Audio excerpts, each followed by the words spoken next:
Assalamualaikum warahmatullahi wabarakatuh. My name is Nordina binti Muhammad Fadil. I am from Unimap. So today our team called Team Japan will be doing a case study analysis on Canada timber negotiating with the Japanese. So the background of the case study is about Tim Wilder, CEO of Canada Timber, along with three associates. They go to Japan to discuss a contract with Bonsai, a Japanese furniture manufacturer, regarding the possibility of becoming a supplier of hardwood to that company. So basically, this case study is about the negotiations that took place between this group of negotiators from Canada Timber and their counterpart from Japan to form an international business contract in which the company Canada Timber supplies hardwood to their counterpart who manufactures furnitures. So I am the first presenter. I will be discussing the first question. And the first question asks us to analyze the selection of negotiators from Canada Timber. Were any mistakes made in the selection? So in this section, I will be discussing the four negotiators from Canada Timber who went to Japan for business negotiation. The first negotiator is Tim Wilder, the CEO of Canada Timber. Second is Mr. John Sharkey, an attorney. Third is Mr. Bill Hudak, a production supervisor, and last is Mr. Kevin Peterson, the regional salesperson. So Tim Wilder, CEO of Canada Timber. Negotiations with other business persons are inevitable as a business owner. So Tim Wilder, the CEO, was the first negotiator. He intended to form a business collaboration with another firm. So when that opportunity arises and it enters into an agreement, this agreement will take the business to the next level, and it's one of the most exciting periods in a business owner's life. So the CEO, as the company's highest ranking executive with responsibilities that include developing and implementing high-level strategies, CEOs make major corporate decisions, they manage the company's overall operations and resources, and they also serve as the bridge of communication between the board of directors and the company's operations. So the CEO is frequently and most oftenly a member of the board of directors and the chair in some instances. Hence, selecting Tim Wilder, the CEO, as a negotiator was an excellent choice. So the second negotiator, Mr. John Sharkey, an attorney. So as an attorney, he works with business owners to ensure no unresolved or unrecognized deal points could be ignored in the rush to achieve an agreement. So the deal negotiating attorney also ensures that the contract is structured correctly to meet the needs of both parties. So the best foundation for a solid business partnership that will be an advantage to the company is a clearly defined agreement suitable for both companies. So a large deal represents a turning point for any expanding company. You can be sure that the contract you reach will help bring your company to new heights of success if you have a negotiation attorney on your side, because they provide an efficient and cost-effective solutions to manage all legal issues, and this allows the CEO to concentrate on the business. So hence hiring Mr. John Sharkey as a negotiator was a wise choice. The third negotiator, Mr. Bill Hudak, a production supervisor, he was an obvious option for participation on the negotiation team. This is because of his understanding of hardwoods and Canada Timber's production practices, as he is the production supervisor. As a production supervisor, he is in charge of daily production. He is in charge of task assignments and workstation setup. He is involved in the creation of new production methods as well as the formulation of plans to satisfy production demands. He monitors production procedures, he ensures the most efficient use of materials, and deliver a product that matches the client expectations while they also being unprofitable about it. He is well versed in the processes, ideas, techniques, and tools used to manufacture industrial wood. Hence, hiring Mr. Bill Hudak as a negotiator was the correct choice. And last but not least is Mr. Kevin Peterson. So he is the regional salesperson. He's the fourth negotiator. So negotiation isn't something that every salesperson is naturally good at. Sale people are on the job to close deal. This isn't to say they shouldn't employ coercion to seal agreements. However, that is always the price to fall back on if a salesperson lacks the requisite negotiating skills. It's a crutch and an excuse, but one that corporations and managers often accept. Negotiation is second nature to salesperson. Kevin Peterson's appointment as a negotiator was not the best idea. Even if he is married to a woman of Japanese origin, knows a few words in Japanese, and is somewhat familiar with the Japanese culture. After reviewing the Canada timber negotiation, we believe Team Wilder made a mistake by selecting Mr. Kevin Peterson, a regional salesperson, as part of the negotiators. Hello, I am Iziausna Ibrahim and I will explain more about my findings on the differences in culture between the Japanese and the Canadians that can be found in the case of Canada Timber negotiating with the Japanese. The first and most crucial thing to do when you meet someone for the first time in a Japanese business setting is exchanging business cards. Business cards are like faces for business people, and exchanging business cards is the initiative to getting others to know you. There is particularly important etiquette such as not putting down a business card right away, but some people may do it the wrong way and continue to lose business opportunities without realizing it. Here are the examples for the case to strengthen the explanation. First, the bonsai representative bowed and handed their business cards, but the exhausted Wilder just took their business card and quickly stuffed them into his pocket. The second, Wilder and his associates were presented with more business cards when they arrived at Bonsai headquarters, but he quickly collected the card from the Japanese after apologizing for inadvertently forgot to bring his business card along with him. Next is eye contact, may be one of most subtle form of social interaction, but it should never be underestimated because in Japanese culture, people are taught to not maintain eye contact with the others because too much eye contact is often considered inappropriate and disrespectful. Meanwhile, in Canadian culture,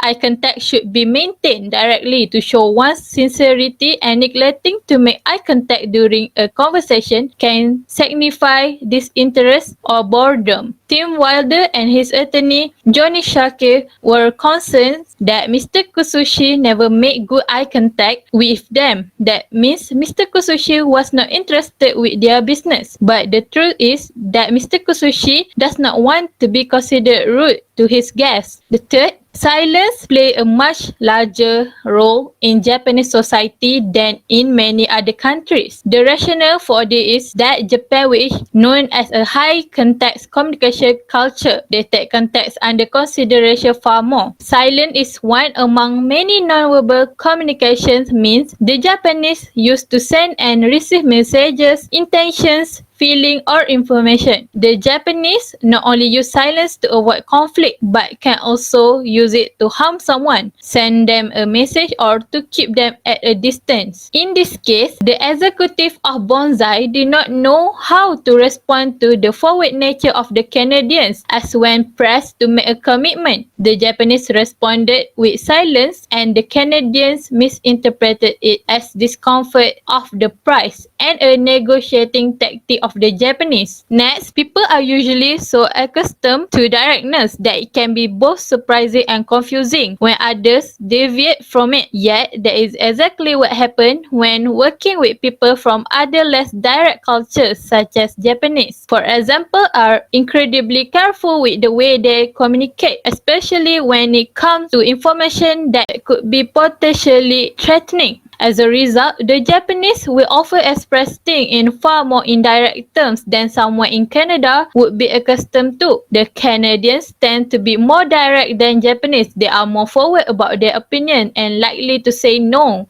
to things openly even when their opinions are contradicting another person's opinion. This may come across as offensively blunt to the Japanese society because the Japanese prefer not to use the word no and would simply respond with yes, but it clearly means no, as it's considered rude to say no or turn someone down. In this situation, it was inappropriate for Tim Wilder to continually press his request to Mr. Kusushi for a commitment. However, the agreement that Mr. Kusushi made at that time during dinner may have been more of an effort to be polite than real agreement, as the word no has been considered rude in his culture. Ladies and gentlemen, continue with me. Not Komsan Limpamat from Thaksin University, Songkhla Province, Thailand.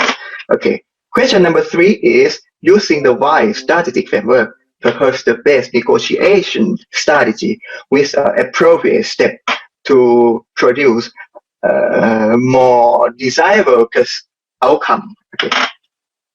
Our group shows the employee again or advisor involved mediator. Okay. The first one, mediator is first and foremost a non-binding procedure. This means that even though parties have agreed to submit a dispute to mediation. Okay. And next, mediators as its party in reach their own decision. 2 steps of a model of mediation practiced throughout the world. Under the first model, facilitative mediator. The mediator involves to facilitate communication between the party. Okay, negotiating with the Japanese. The first one focused on the purpose of meeting. The Japanese approach meeting very different to many cultures, especially North American and Western European. They see meeting as having formal protocol and also expect several meetings to happen in a particular order.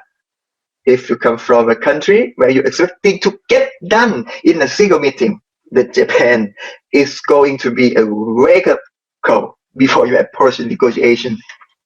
Next, group versus individual.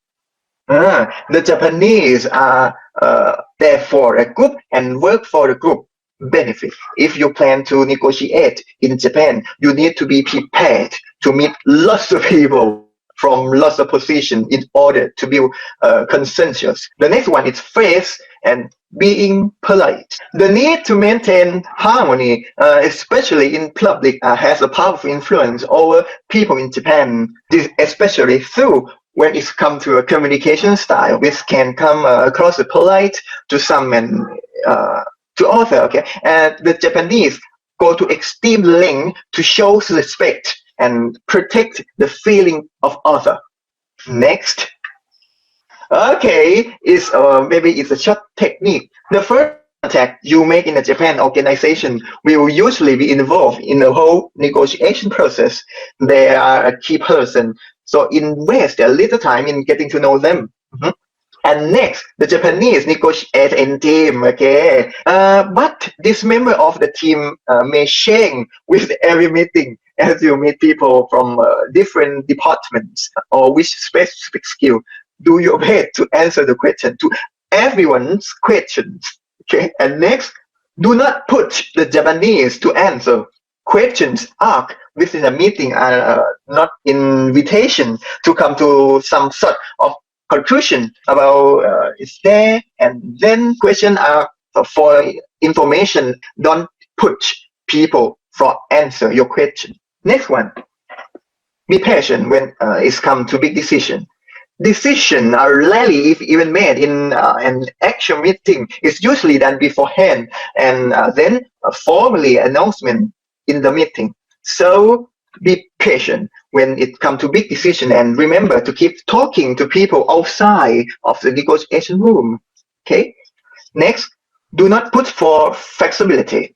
Japanese negotiation tend to come to the table with a position that they have to stick to. Don't push for flexibility in the meeting room.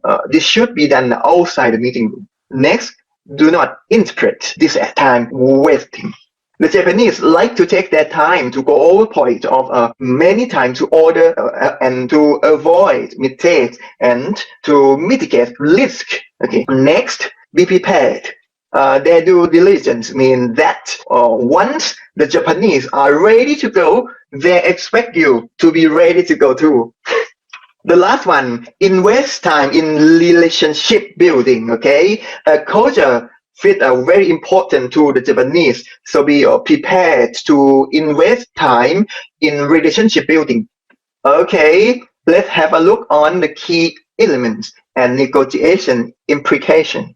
The first one, the Canadian entity will need engage in preliminary states to contact negotiation and slow down the expanding of the process.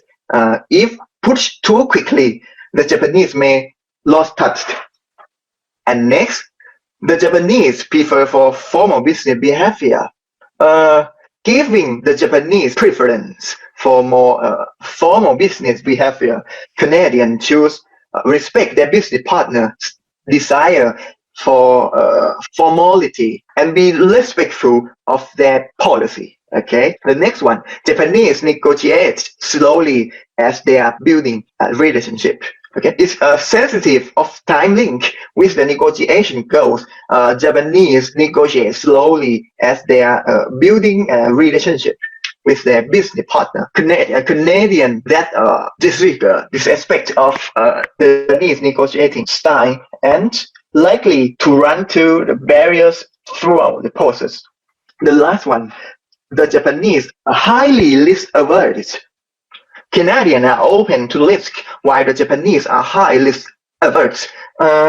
Canadians should seek not to put through negotiation, developing a detailed context, and focus on building a relationship with the Japanese, order to each concern of uncertainty, and attempt to guide the Japanese through the context without facilitating these fears. Okay.